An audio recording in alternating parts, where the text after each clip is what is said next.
आशक इजोत में अहाँ के स्वागत अछि। यह कार्यक्रम हमरा के एकटा अवसर प्रदान करैत छथि कि हम बाइबल सँ जुड़ल चीज के अध्ययन क सकी आ यह जानू कि हमरा जीवन के लेल परमेश्वर के इच्छा की अछि।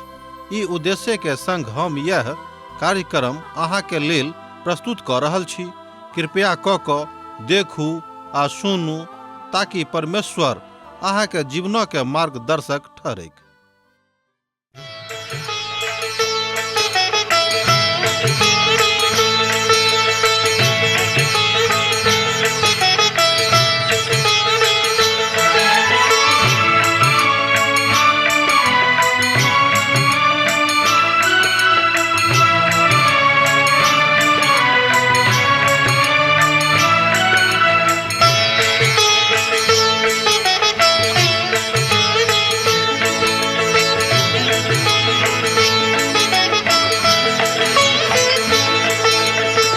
हे परमेश्वर हे यीशु राजा, विनती हमर स्वीकार करू। हे परमेश्वर हे यीशु राजा, विनती हमर स्वीकार करू।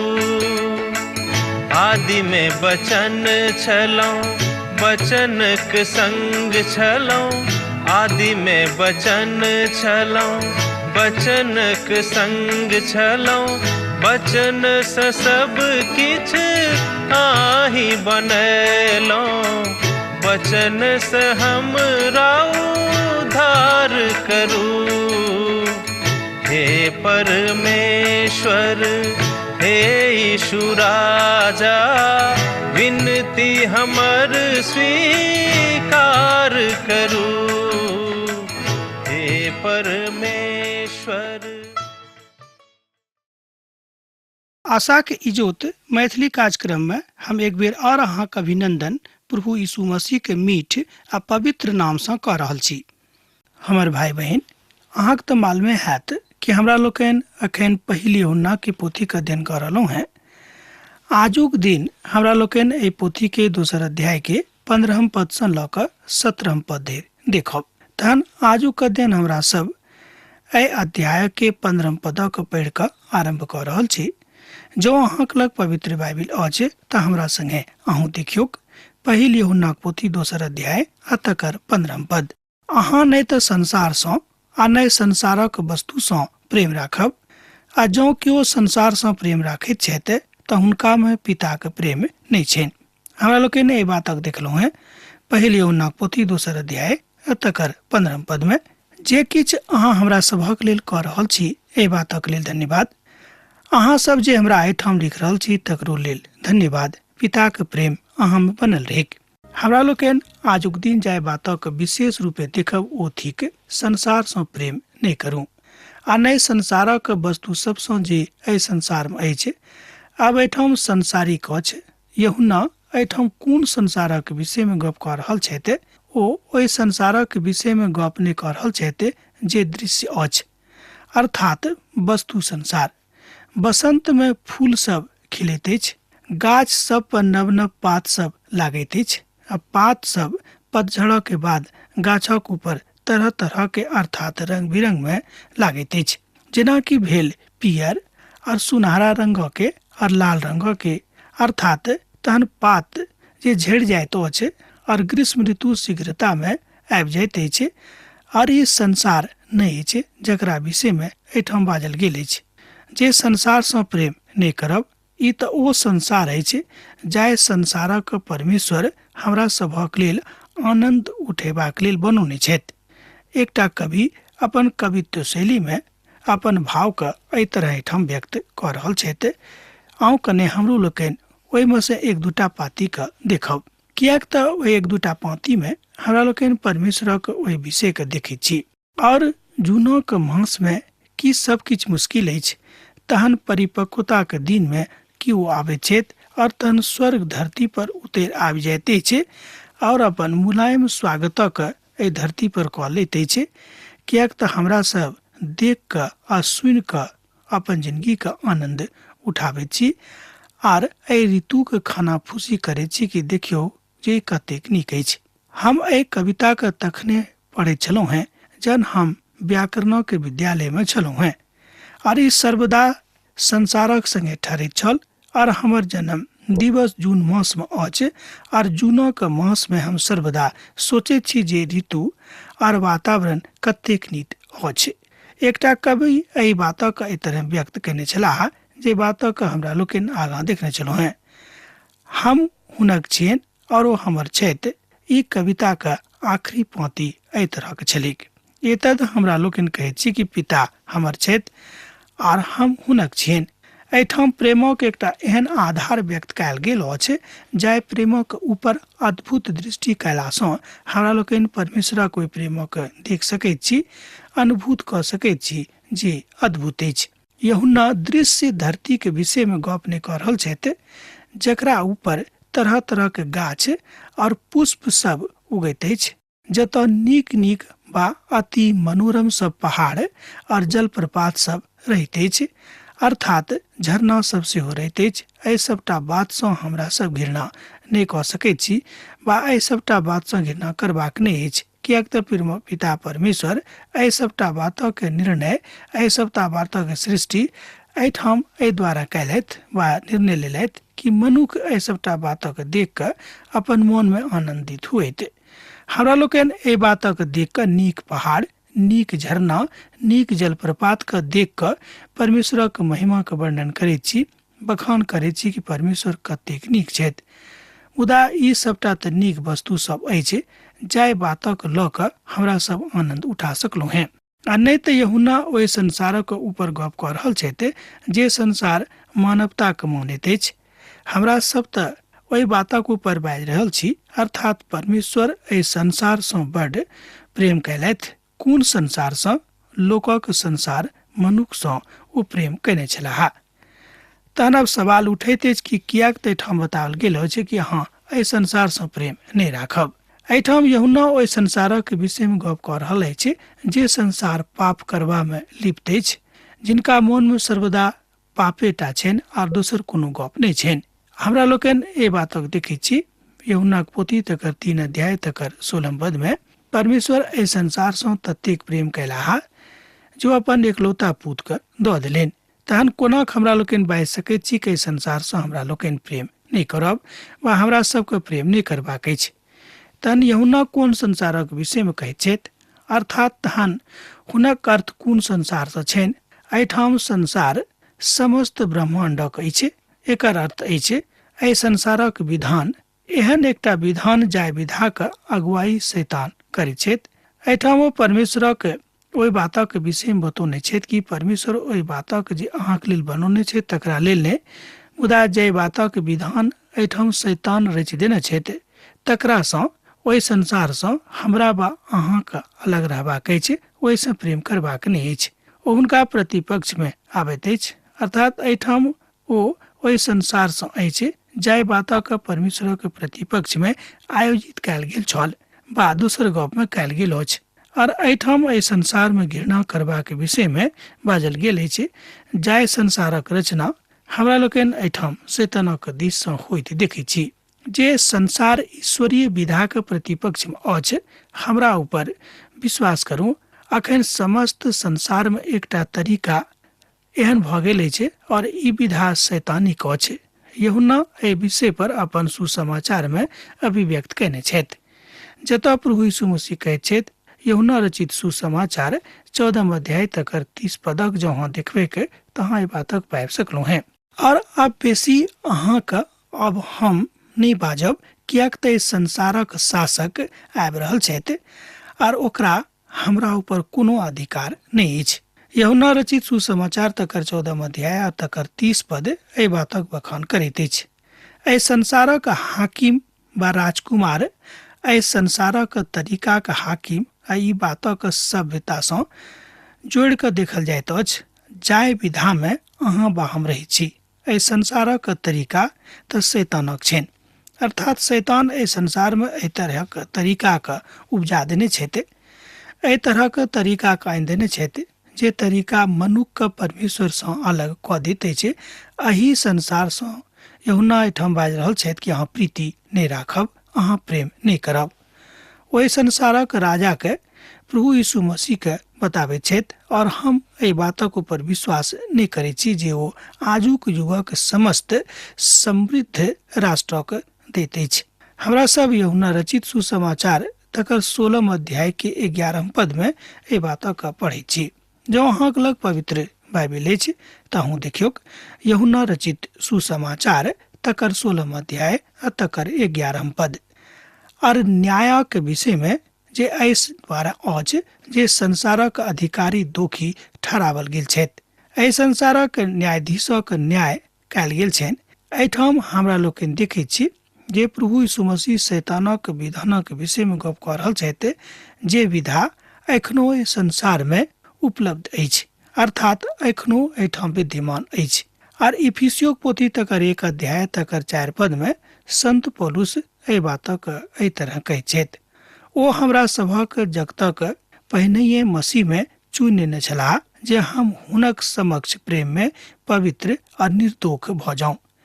इफिसियो पोथी 1 अध्याय तकर 4 पद में हमरा लोकनि एहि बातक देखैत छी। एहिठाम एहि बातक संत पौलुस बड़ स्पष्टताक साथ अभिव्यक्त कयने छथि। अब जहन संत पौलुस एहि संसारक उत्पत्ति के कथा कऽ रहल छथि तऽ ओ एहि संसारक भौतिक बनावटक विषय में सेहो गप कऽ रहल छथि। जहन हमरा सब इफिसियो के पोथी के 2 अध्याय के 2 पदक लग में आबी छी तहन हमरा लोकनि ओहि बातक एहिठाम एहि तरह देखै छी, एहि अपराध में और पाप में अहाँ प्रथम एहि संसारक रीति पर और सर्गक अधिकारक शासक अर्थात ओहि आत्मा के अनुसार चलैत छलाह जे एखनो आज्ञा नहीं मानय वाला में काज करैत अछि। इफिसियो पोथी तकर 2 अध्याय आ तकर 2 पद एहि बातक कहैत अछि। एहि संसारक काज की अछि? ध्यान दियौक, एहि संसारक काज की अछि? ई संसार अछि जे लोभ सँ भरल अछि, अपन स्वार्थ पारिता सँ भरल अछि और देहिक अभिलाषा सँ भरल अछि और देहिक सुंदरता सँ भरल अछि, जाहि संसार में हमरा सब रहैत छी। ओहि बड़ खतरा अछि और यूहन्ना तैं कहैत छथि कि एहि संसार सँ प्रेम नहीं करब, कियाक तऽ एहि संसार में अखन लोभ मोह व्यापित अछि, देहिक अभिलाषा आर संसारिक वस्तु सँ प्रेम लोक के भऽ गेल छनि। एही ठाम एहि संसारक के प्रतिपक्ष में ओ गप कऽ रहल छथि, एही संसारक प्रतिपक्ष में ओ बाजि रहल छथि। हमरा सब एहि संसार में रहै छी जे ईश्वर विहीन अछि, आ जे संसार ईश्वरक द्रोही भऽ गेल अछि। हमरा सभक एहि बातक सिखबाक अछि जे समकालीन सभ्यता परमेश्वरक विरोधी अछि और परमेश्वरक धियापुता के एहि तरहक संसार सँ प्रेम नहीं रखबाक अछि। हमरा सब एहि संसार में देखैत छी तरह तरह के झकझकौआ, तरह तरह के महकौआ आ तरह तरह के एहन बात जे मनुख के अनेरे अपना दिस खींच लेते अछि। और पैघ सँ पैघ मनुष्य संसारक ओहि सभ्यता के देख कऽ, ओहि चकचकौआ के देख कऽ, ओहि झकझकौआ के देख कऽ उम्हर फिर जाइत छथि। एहि संसारक नीची एहि संसार में तऽ हमरा सभक रहबाक अछि, मुदा एहि संसारक गतिविधि में ओ हमरा सभक भागीदारी देबा चाहैत छथि। हमरा सभक एहि बातक पहचान करबाक अछि जे कोन संसारक लेल विश्वास जोग रहबाक अछि। एकर बाद दोसर अहाँ बात एहि संसारक के व्यवस्था के मानल जा रहल छी बा मान सकलहुँ हैं बा परमेश्वरक आज्ञा के पालन करबाक अछि। अहाँ एहिठाम गलतियों के पोथी में संत पौलुसक सुनि रहलहुँ हैं बा अहाँ संत पौलुसक सुनि सकैत छी। ओतऽ 6 अध्याय तकर 14 पदक जो अहाँ देखबे तऽ पाएब कि ओ सावधान कऽ रहल छथि। मुदा एहन नहीं हुए जे हम आर कोनो बातक ऊपर घमंड करी, मुदा मात्र हमर प्रभु यीशु मसीह के क्रूसक घमंड करी, जिनका द्वारा संसार हमर नजर में और संसारक नजर में क्रूसक ऊपर चढ़ावल गेल छी। एहि संदर्भ में संत पौलुस कहैत छथि जे हमरा और शैतानक दुनिया के बीच में ठाढ़ भऽ जाइत अछि, कियाक तो क्रूसक ऊपर दुनू के लेल ठाढ़ कयल गेल छलाह, अर्थात चढ़ावल गेल छलाह। संसारिक क्रिया में हमरा लोकनि चलयवला लोक नहीं भऽ जाऊँ, एही बातक लेल ओ सावधान कऽ रहल छथि कियाक तऽ हमरा लोकनि प्रभु यीशु मसीह के चिन्ह गेल छी आ चिन्हला के बाद ई गलती नहीं करबाक अछि। आर परमेश्वरक वचनक अनुसार प्रभुक ध्यापुता भेला के कारणे हम हुनका प्रति बड़ वफादार और विश्वास योग्य छी। और हम मसीह के क्रूसो के कारणे बड़ आनंदित छी। अहाँ ए बातक पक्का मान के चलू जे आजुक दुनिया मसीह के क्रूसो के कारणे आनंदित नहीं होइत छथि। लोग बुझैत छथि कि एकटा ई काल्पनिक गप थिक, एकटा काल्पनिक घटना के बखान थिक, आर हुनक विश्वास ए बात पर नहीं होइत छनि, कियाक तऽ ओ एहि संसार से प्रेम नहीं राखैत छथि। ओ ओहि संसार से प्रेम राखैत छथि जिन्हक मालिक शैतान थिकाहा। पत्रस सेहो एही परिप्रेक्ष्य में बाजैत छथि। दोसर पत्रसक पोथी 2 अध्याय तकर 20 पदक कने देखियौक। आ जहन ओ सब मृत्यु और उद्धारकर्ता यीशु मसीह के पहचानक द्वारा दुनिया के अनेक प्रकारक अशुद्धता से बच गेलों हैं और पुनः वही में फंस कर हार गेलों हैं, तहन हुनक पछला दशा पहिनैयो से खराब भ गेल अछि। ओ एठाम आरंभिक दुनिया के भ्रष्टता के और भ्रष्ट विचारक राख रहल छथि, गप कह रहल छथि, जाहि दुनिया में हमरा सब रहै छी ओ तऽ भ्रष्ट भ गेल अछि और दूषित भ गेल अछि। आजुक युग में हमरा सब हवा के दूषित भेला के विषय में और पानी के दूषित भेला के विषय में सुनित रहैत छी। मुदा ओकर की अर्थात हुनक मनोक की जे समस्त बुराई से दूषित भ गेल छथि। अर्थात मनो के दूषित भेला के विषय में हमरा लोकनि बड़ कम सुनैत छी। मुदा पवित्र पोथी बाइबल कहैत अछि कि मनो के जे दूषित शैतान कऽ देने छै तकरा ऊपर नियंत्रण करबाक छै, तकरा ऊपर विजय प्राप्त करबाक छै। और मनुखक आत्मा के केओ तऽ एहि सबटा बातक कारणे आलसी भ गेल छथि, सुस्त भ गेल छथि। आ जँ केओ एहि संसार से प्रेम करैत छथि तऽ निश्चय जान लिअ जे हुनका में परमेश्वरक प्रेम नहीं छनि। ध्यान दियौ। आ जँ केओ एहि संसार से प्रेम करैत छथि तऽ निश्चय जान लिअ जे हुनका में परमेश्वरक प्रेम नहीं छनि। अहाँ संपूर्ण एहि बातक देख सकैत छी कि शैतान संपूर्ण लोकक संगे रहि कऽ अर्थात दिन राति हुनका अपना संगे राखि कऽ परमेश्वरक सेना से हुनका अलग कऽ दैत छनि। परमेश्वरक सेना संगे जँ अहाँ जिंदगी बिता सकलहुँ हैं, बिता रहलहुँ हैं, तऽ ई बात बड़ उचित अछि। मुदा ई बात कहियो शैतानक नीक नहीं लागैत अछि।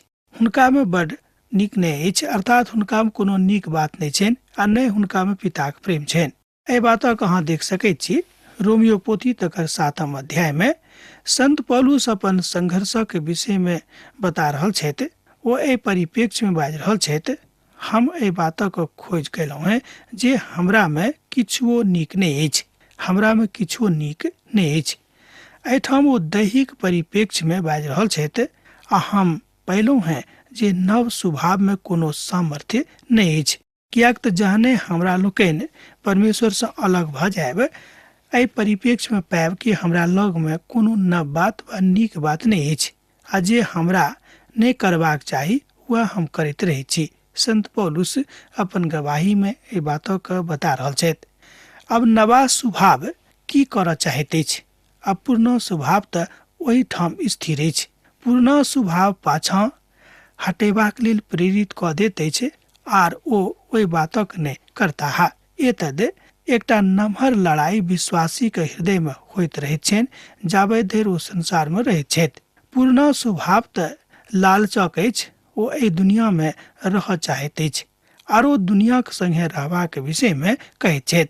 अब 16 पद में देखियौ, आ जे किछु संसार में अछि अर्थात देहिक इच्छा, आँखिक ललसा आर जीविका के घमंड, ई पिता के दिस सँ नहि मुदा संसारक दिस सँ अछि। पहिल यूहन्नाक पोथी तकर 2 अध्याय आ तकर 16 पद एहि बातक कहैत अछि। एहिठाम एहि बातक लऽ कऽ गप कयल गेल अछि कि अहाँ कहियो कोनो परिस्थिति में संसारिक बात सँ नेह करबाक के प्रति स्वयं का सक्षम नहीं बुझब आ नहीं तकरा दिस कहियो अहाँ आकृष्ट होइब। एहि बातक एहिठाम पवित्र पोथी में बताओल गेल अछि। यूहन्ना एहिठाम 3 वस्तु के विषय में कथा करैत छथि जे एहि संसार में अछि। ई सबटा मात्र लालच नहीं अछि जाहि बातक लोग सामना करैत छथि और एहि बातक शैतान आदम और हव्वा के लग में सेहो आनने छलाह। उत्पत्ति पोथी तकर 3 अध्याय तकर 6 पद में एही बातक बाजल गेल अछि। और मसीह यीशु के यह बात बजने छलाह।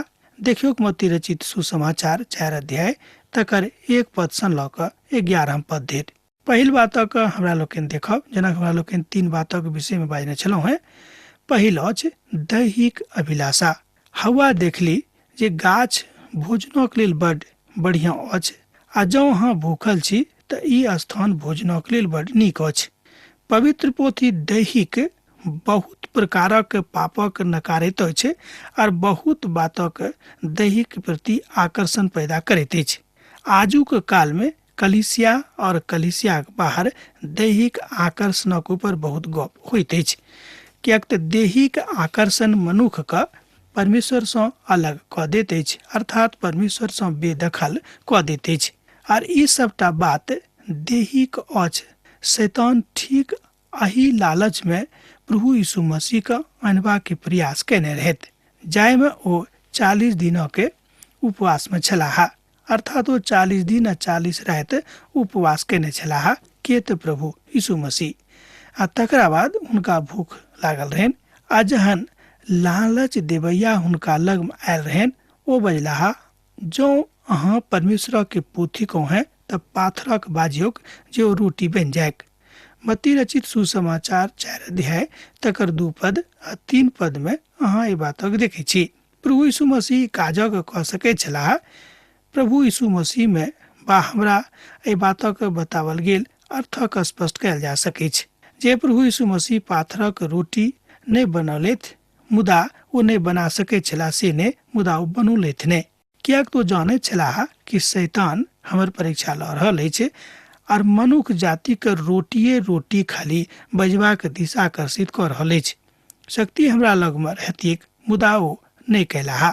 ओ नहीं कयलथि कियाक तो दैहिक अभिलाषा छलिक, अर्थात ई देही के पूर्ति के बात छलिक, तैं ओ दैहिक अभिलाषा के लेल ई काज नहीं कयलथि। हालांकि प्रभु यीशु मसीह में एहि बातक के संपूर्ण सामर्थ्य रहन कि ओ ई काज कऽ सकैत छलाह, कऽ सकैत रहथि। दैहिक अभिलाषा एहि तरहक आर दोसर आन बातक दिस सेहो लऽ जा सकै छै। अब हमरा लोकनि दोसर बातक दिस आबि रहलहुँ हैं, ओ आँखिक अभिलाषा। हवा देखली जे ओ गाछ आँखिक बड नीक लागि रहल अछि, भाबि रहल अछि, स्पष्टीकरण दऽ रहल अछि। शैतान प्रभु यीशु मसीह के संसारक समस्त वैभव के देखौने रहथि। हमरा सभक एही बातक आजुक युग में शैतान देखा रहल छथि संसारक झकझकौआ। दैहिक अभिलाषा के दिस, आँखिक अभिलाषा के दिस लऽ जाइत अछि। जँ अहाँ सड़क पर घुरैत फिरैत छी तऽ आँखिक अभिलाषा के अहूँक अनुभव होइत, कियाक तऽ सबटा बात बड आकर्षक लागैत अछि और ई सबटा बात शैतानक हाथ में रहैत अछि। आजुक युग में ईश्वर विहीन दर्शन अछि जे एहि संसारक ऊपर नियंत्रण कऽ रहल अछि। आ एकटा काल आबि रहल अछि जहन मसीह विरोधी तत्व उभरतैक आ ओ एहि संसारक ऊपर शैतानक खातिरदारी करऽ देतैक, अर्थात शैतानक राजक स्थापना में मदद कऽ देतैक। तेसर बात अछि जिंदगी के घमंड। हवा देखली जे गाछ मनुखक बुद्धियार बना देतैक। बहुत लोग अपन परिवारक ऊपर घमंड करैत छथि। बहुत लोग बजता जे हम बड पुरान खानदानी बा नीक विश्वासी सँ आबैत छी, मुदा हुनक हृदय एहि तरहक नहि रहैत छनि। एतद हमरा सभक जिंदगी के घमंड आबि जाइत अछि, हमरा सभक जीविका के घमंड आबि जाइत अछि। बहुत लोग अपन प्रजाति के ऊपर घमंड करैत छथि। तरह तरह के बात हमरा सभक जिंदगी में अछि जे हमरा सबके परमेश्वर सँ अलग कऽ दैत अछि। आ यह जिंदगी के घमंड मनुष्य के परमेश्वर सँ अलग कऽ देबाक लेल सैद घड़ी तैयार रहैत अछि। हमरा सब गोटे के एही सँ बचबाक अछि। एही के लेल यूहन्ना कहैत छथि कि संसार और संसारक वस्तु सँ प्रेम नहीं राखब, जे राखैत छथि हुनका में पिता के प्रेम नहीं छनि। अब आजुक अध्ययन हमरा एही ठाम समाप्त करबाक आज्ञा दिअ। दोसर दिन दोसर कार्यक्रम में पुनः अहाँ से भेंट हैत। यीशुक नेह अहाँक जिंदगी में बनल रहेक। आमीन। हमर विश्वास अछि कि ई कार्यक्रम अहाँ के लेल लाभदायक सिद्ध अछि। हम चाहै छी कि अहाँ अपन आशीषक के हमरा संग साझा करू। जँ अहाँ के नजीक बाइबल से आ जीवन से संबंधित कोनो प्रकार के प्रश्न भ सकै अछि तो अपन समस्या के लेल प्रार्थना करबा के लेल जो चाहै छी तो हमरा फोन नंबर पर जरूर संपर्क क सकै छी। परमेश्वर अहाँ सब के लेल एकटा सुंदर, सुखद, आनंदित दिन प्रदान करैक।